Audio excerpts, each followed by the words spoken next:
پھر کہتے ہیں ہمارے جوان بھی تو شہید ہو رہے ہیں. او بابا تیرے جوانوں نے پیٹی اسی لیے باندھی ہے, تنخواہ اسی کے لیے رہے ہیں کہ اس نے ملک کی سلامتی کے لیے لڑنا ہے. تم اپنے خون کا میرے اوپر کیا ہے, میرے خون پسینے کے ٹیکس سے اسی بات کے لیے جو تنخواہ لے رہے ہو. جی دوستو, آخر کار مولانا صاحب بھی بول پڑے.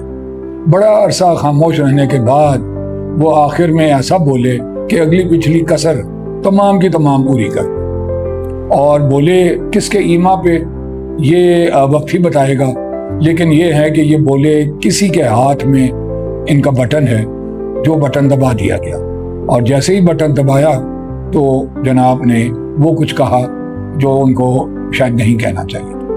انہوں نے بڑی ہی غیر مناسب طور پر ہمارے جو شہداء ہیں ان کے بارے میں بات کی. یہ کہا کہ جی یہ تو تنخواہ لیتے ہیں, تو یہ اس لائن آف ڈیوٹی میں اگر یہ مر جاتے ہیں یا شہید ہو جاتے ہیں تو یہ ہم پر کیا احسان کر. تو میں اور ساتھ یہ بھی کہا کہ یہ تو ہمارے ٹیکس کے پیسوں سے ان کو تنخواہ ملتی ہے.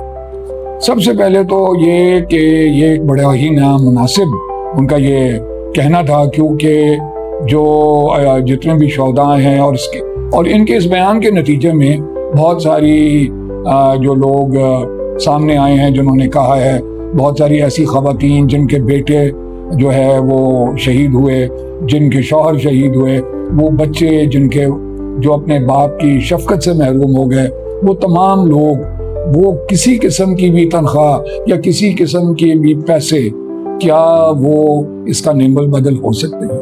یہ مولانا صاحب کو یہ بات کرنے سے پہلے 10 دفعہ سوچنا چاہیے. دوسرا بات انہوں نے یہ کی ہے کہ یہ ہمارے ٹیکس کے پیسوں سے. ارے بھائی, آپ اگر یہ کہہ دیتے کہ یہ عوام کے ٹیکس کے پیسے سے تو چلو یہ بھی کسی حد تک درست ہوتا. ہمارے پیسے سے, ہاں, یا ہمارے ٹیکس. تو مولانا صاحب یہ بتائیے کہ آپ نے پچھلے 1 2 یا 3 یا 5 یا 10 سال میں کتنا ٹیکس دیا ہے؟ آپ یہ بتائیے, قوم جاننا چاہے گی کہ آپ نے کتنا ٹیکس دیا. اور پھر بات ہوئی تنخواہ کی, تو جناب تنخواہ تو مولوی بھی لیتا ہے جو آپ کے محلے کی مسجد میں امامت کراتا ہے. تنخواہ تو وہ ڈاکٹر بھی لیتا ہے جو اپنی زندگی جو ہے وہ مریضوں کی خدمت میں, ان کی علاج میں لگا دیتا ہے. اور تنخواہ تو وہ نرس بھی لیتی ہے جو ساری رات ICU میں مریضوں کا جو ہے وہ خیال کرتی ہے. تنخواہ تو وہ ٹیچر بھی لیتا ہے جو اپنی زندگی وقف کر دیتا ہے بچوں کی تعلیم و تدریس. اور تنخواہ تو وہ پروفیسر بھی لیتا ہے جو یونیورسٹی میں بچوں کو اعلیٰ تعلیم دیتا ہے. لیکن کیا یہ جو بھی وہ لوگ اب تنخواہ کے عوض جو کام کر رہے ہیں, کیا یہ کار ثواب نہیں ہے؟ ہمیں تو یہی بتایا گیا ہے کہ ایمانداری سے اپنے پیشے کو لے کے چلنا بھی ایک عین عبادت ہے. اور مولانا صاحب, آپ یہ تو بتائیے کہ آپ کو تنخواہ کون دیتا؟ آپ کو کون تنخواہ دیتا ہے؟ یہ جو لمبی لینڈ کروزرز اور اس کے پیچھے جو گارڈز اور بندوقوں والے ڈھالے جو پیچھے چلتے ہیں, ان کی تنخواہ کون دیتا؟ مولانا صاحب اگر میرا خیال ہے بھول گئے کہ کئی سال, شاید 6 سال یا اس سے زیادہ, یہ کشمیر کمیٹی کے بھی چیئرمین رہے. آپ بتائیے کہ آپ کی کمیٹی نے کشمیر کے کوز کے لیے کیا کیا؟ آپ نے کئی سال تک اسلام آباد میں سرکاری جو رہائش گاہ ہے اس پر بھی آپ میں کہوں گا قابض رہے. آپ بتائیے آپ کا کیا کنٹریبیوشن ہے اس ملک کی جو ہے کسی بھی حوالے سے.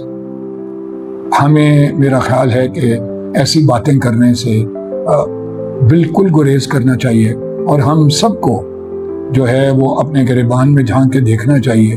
جیسا کہ یہ مولانا صاحب نے کہا ہے نا, یہ اگر اپنے گریبان میں جھانک کے دیکھ لیتے اور ہمیں یہ بتاتے کہ ان کا کیا کنٹریبیوشن ہے, وہ جن بیٹوں کی شہادت کو وہ کہہ رہے ہیں کہ انہوں نے تنخواہ کے عوض کیا ہے, تو وہ میرا خیال ہے کہ اپنے بیٹے کو محاذ جنگ پہ بھیجیں جا کے افغانستان والی سرحد پر یا ہندوستان والی سرحد پر. وہ اپنے جو کمفرٹ آف دی ہوم سے اس کو نکالیں اور بھیجیں پھر اس کو.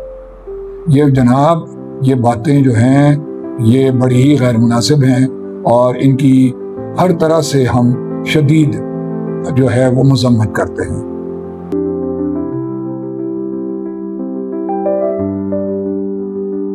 مزید ایسی ہی ویڈیوز دیکھنے کے لیے چینل کو سبسکرائب کریں اور بیل آئیکن ضرور دبائیں.